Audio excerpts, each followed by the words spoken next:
BMW nuk është thjesht një vetur. Është momenti kur rruga bëhet pasion dhe vozitja kthehet në art. Kjo është një thënie që më së miri e përshkruan veturën e shumë dëshiruar BMW. Por historia tregon se ajo fillimisht kishte prodhuar diçka tjetër.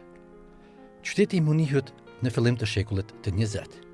Qielli ishte kufiri i ri i ambicjes njerëzore. Aviacioni sapo kishte nisur të pushtoj horizontin dhe Gjermania kërkonte motor më të fuqishëm, më të besueshëm, më të lehtë.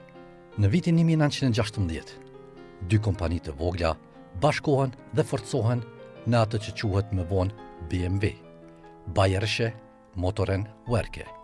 Emri drejt për drejt, Bayerische, bavareze, motor, werke, fabrika. Pra, fabrika bavareze e motorëve. Një nga figurat kyçe të fillimit është inxhinieri Karl Rapp, ndërsa kompania e Gustavo Otto kontribuan në themelin industrial. Por inxhinieri që do të shënoi kthesën e parë teknike është Max Frisch. Frisch projekton një motor avioni me performancë të lartë në lartësi të mëdha, një arritje që vendos BMW-n në hartën e industrisë së aviacionit. Por historia edhe një herë ndryshon drejtim. Pas luftës së parë botërore, Traktati i Versajës ndalon Gjermaninë të prodhojë motor avionësh. BMW humbe tregun e saj kryesor dhe duhet të mendojë diçka tjetër. Në vend që të zhduket, kompania bën një hap të guximshëm. Kalon në prodhimin e motocikletave. Në vitin 1923 prezantohet BMW R32 me motor boxer horizontal, një konfigurim që do të bëhet identitet teknik i markës. Logoja blu edhe e bardhë që shumë e lidhin me helikën e avionit në lëvizje, në fakt përfaqëson ngjyrat e Bavarisë. Megjithatë, simbolika e helikës do të bëhet pjesë e mitologjisë së markës. BMW filloi të ndërtoj reputacion për inxhinieri precize dhe performancë të lartë, por ambicia nuk ndalet tek dy rrota.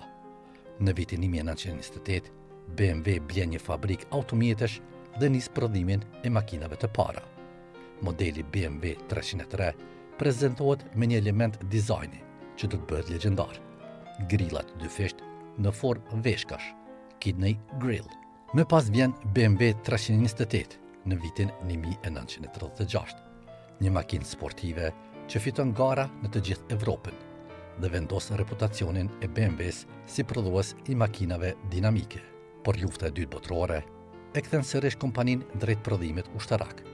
Fabrikat bombardohen, prodhimi ndalet. Pas luftës, BMW është në prag falimentimi. Në vitin 1950, BMW përpiqet të mbjentoj, prodhon makina luksoze që shiten pak, si BMW 507, sot që është ikon, por atëherë dështim financiar. Në të njëjtin kohë, prodhon një makinë shumë të vogël, Isetta, me derë që hapet përpara. Ajo bëhet simboli i Gjermanisë si rrimëkëmbjes. Megjithatë, kriza ende vazhdon. Në vitin 1959, kompania është afër të blihet nga Daimler-Benz, por aksionarët dhe familja Quandt ndërhyjnë dhe investojnë kapital të ri. Pastaj vjen momenti vendimtar. Në vitin 1961 prezantohet seria Nose Klase, veçanërisht për BMW 1500.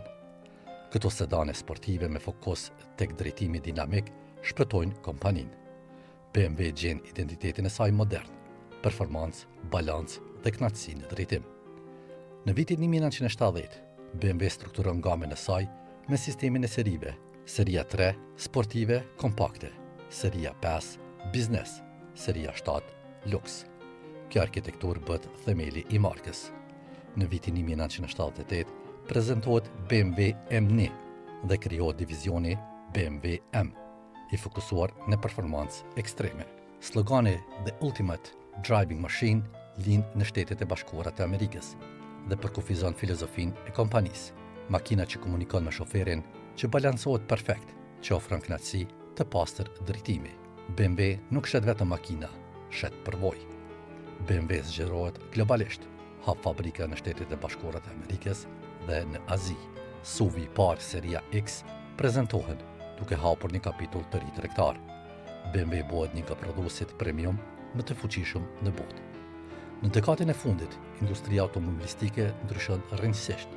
BMW prezanton linjen i, me modeli BMW i3 dhe BMW i8, një hap i hershëm drejt elektrifikimit. Sot modeli BMW-s iX përfaqësojnë vizion të ri. Vetura elektrike e BMW-s lindi si prodhues motorësh avionësh, mbjetoi 2 luftra botërore, u përball me falimentim, u shpëtua nga inovacioni. Sot është një markë globale premium, sinonim i performancës, teknologjisë dhe luksit modern. Emri i saj ende do të thotë fabrika bavareze e motorëve. Por sot ajo përfaqëson diçka më shumë, një filozofi inteligjente.